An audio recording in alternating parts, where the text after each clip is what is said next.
Interesting facts about famous people. Villains in Westerns, 25 actors who played the most despicable.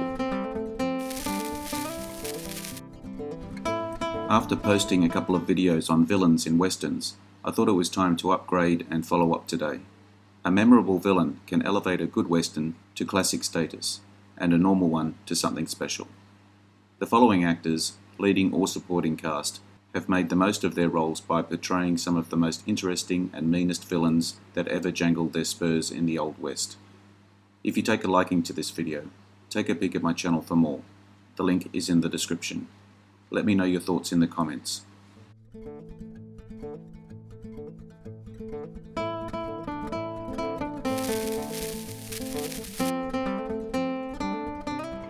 Jack Palance, often exemplified evil incarnate on film, playing some of the most intense villains in the 1950s Westerns. Exaggerated by his tall, powerful build, icy voice and piercing eyes, earning 2 Best Supporting Actor nominations early in his career as Jack Wilson in Shane, 1953. A dispassionate, cold professional killer who obviously enjoys his work. You'll know when you see him. Packs 2 guns, a lean dude with a black hat.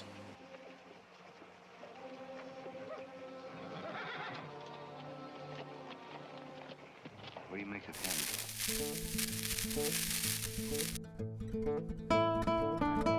him? Distinguished actor Robert Ryan as Ben Vandergroot in The Naked Spur, 1952. Captured, unarmed, and alone except for his naive daughter of his best friend. He is able to survive through guile, wit, and by goading his captors into mistrusting one another. He's mean. He was born mean.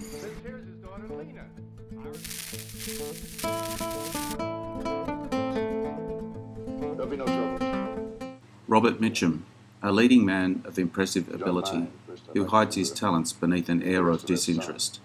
As preacher Jonathan Rudd in 5-Card Stud, 1968. Although Mitchum's role is a somewhat watered-down version of his Harry Powell in The Night of the Hunter, he's still menacing enough to ensure that God's house will be filled to capacity every Sunday. It's not, you drop it.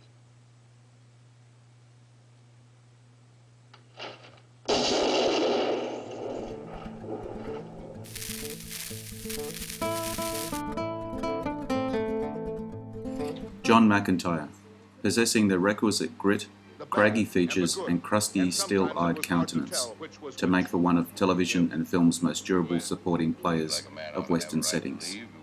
As Mr. Gannon in The Far Country, 1955, dressed in his habitual Lincoln-esque top hat and frock coat, this affable self-styled lawman of Skagway is as trustworthy as a smiling alligator.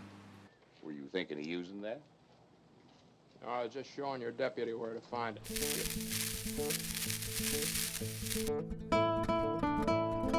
Dan Duryea, educated at Cornell University and worked in the advertising business before pursuing his career as an actor, as Waco Johnny Dean in Winchester, 73, 1950, the perpetual juvenile delinquent who thinks that robbing a bank is no more a crime than stealing from a candy store.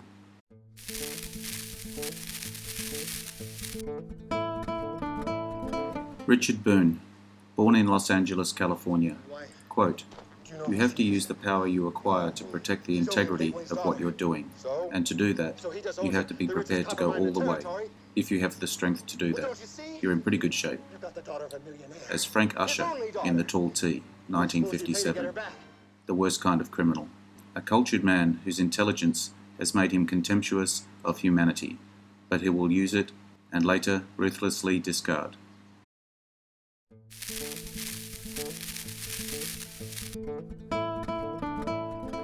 Lyle Bettker, handsome, blonde-haired, steely-eyed villain in many westerns.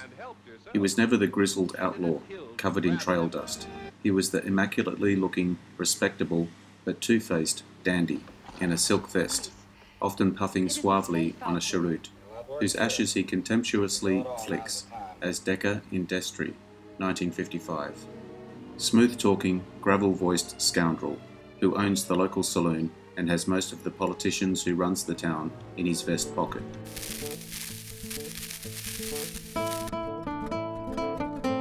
Jack Elam, colourful character actor, equally adept at vicious killers or grizzled sidekicks, as Tevis in Rawhide, 1951.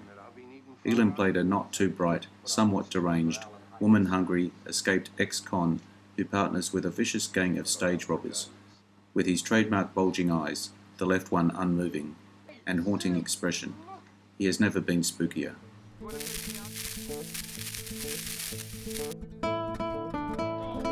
Alfonso Bedoya as Goldhat in The Treasure of the Sierra Madre, 1948. Goldhat and his banditos are holed up in the Sierras, from where they attack and rob unwary travellers of their possessions. When asked to produce badges to verify their claim as being federales, he responds with the memorable gem. No badges? We don't need no badges. I don't have to show you any stinking badges. Better not come any closer.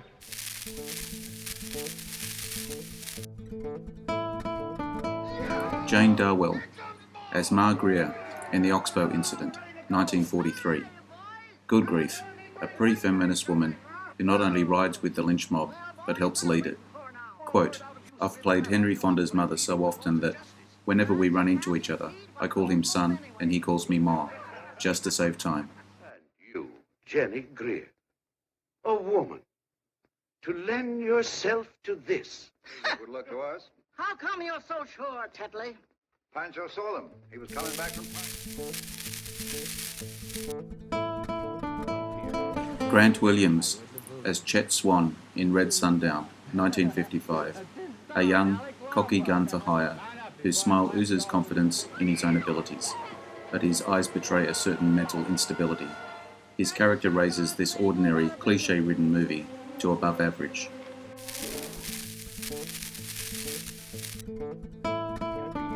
Walter Brennan, in many ways the most successful and familiar character actor of American sound films and the only actor to date to win 3 Oscars for Best Supporting Actor, as Judge Roy Bean in The Westerner, 1940. Representing the law west of the Pecos, Bean runs a kangaroo court from behind a bar in a saloon where he passes sentence, mostly hanging, on the accused, but has a soft spot for all things Lily Langtry. Brennan nabbed a well-deserved Oscar for this portrayal.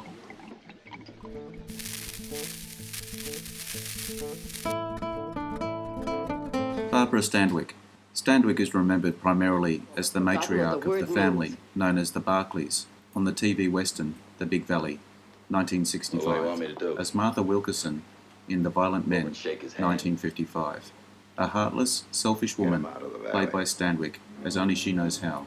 She tosses her paraplegic husband's crutches into the fire and leaves him to die in a flaming ranch house.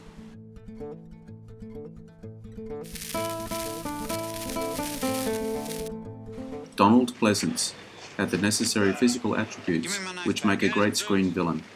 As Preacher Quint in Will Penny, 1967, Pleasance is a guy who could make your skin crawl at even the best of times.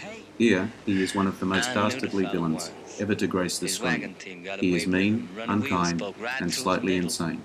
His deadbeat sons are no different and almost as callous. Don't you know how easy it was?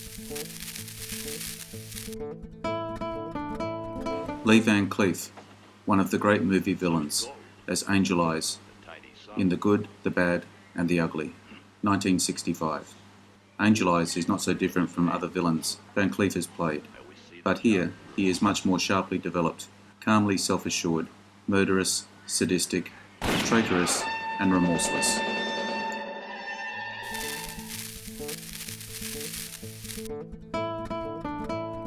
Charles Bronson, the archetypical screen tough guy with weather-beaten features. One film critic described his rugged looks as a Clark Gable who had been left out in the sun too long. As Captain Jack in Drumbeat, 1954. Although not indigenous, Bronson delivers an incredible performance as the vengeful, but not entirely reprehensible, renegade Modoc chief, who sports the US Army coats and medals of victims of his marauding band. His role was a huge stepping stone in the emergence from a bit player to 70s superstar.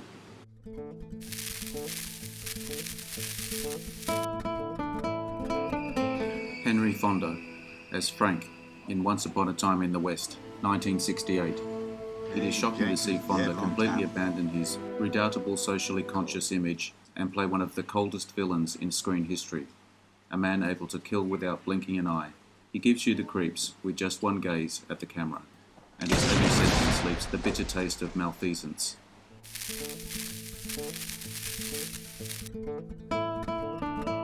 Gian Maria Volonte as El Indio in For a Few Dollars More, 1965. A true head case, this unscrupulous nutbar is constantly haunted by the memory of a young woman who shot herself dead, even while he was forcing sex on her.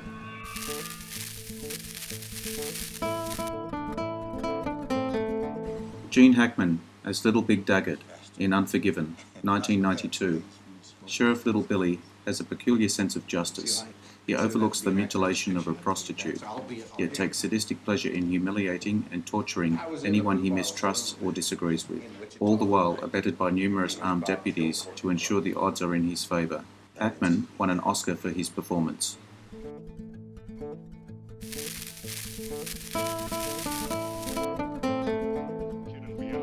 Mercedes McCambridge as Emma Small in Johnny Guitar, 1954, a vengeful cauldron of hate who irrationally believes that her rival has encroached on her land, is responsible for stagecoach and bank robberies, and the death of her brother, as well as luring away her lover. Only the rival's death will appease her. You've got it a little twisted, Em. You and the kid and all of your filthy kind. Look at her, standing up there staring down on us like a somebody. Go get her, drag her down.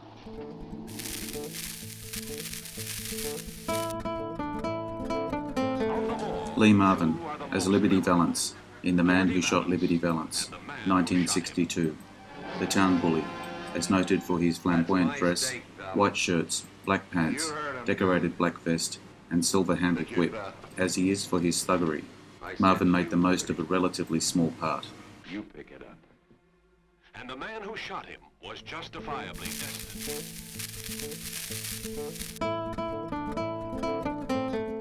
Eli Wallach as Calvera in The Magnificent Seven, 1960. Calvera and his henchmen, who have continually terrorized a small Mexican village into giving them food, money, and sometimes shelter in exchange for their lives, seeks revenge when he discovers that the villagers have hired 7 gunmen to put an end to this free lunch.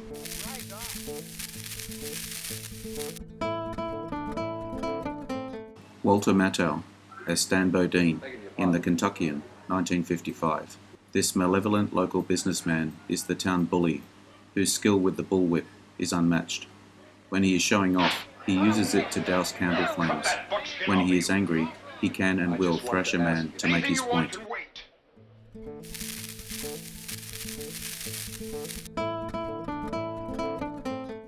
Richard Widmark as Dude in Yellow Sky, 1949, a smoking, cynical gambler with a bullet embedded in his chest.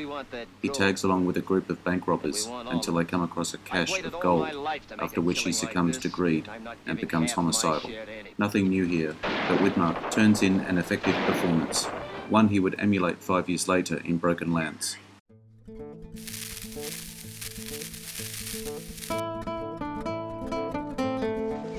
Bruce Dern as Longhair in The Cowboys, 1972. He killed John Wayne. You can't get much better than that.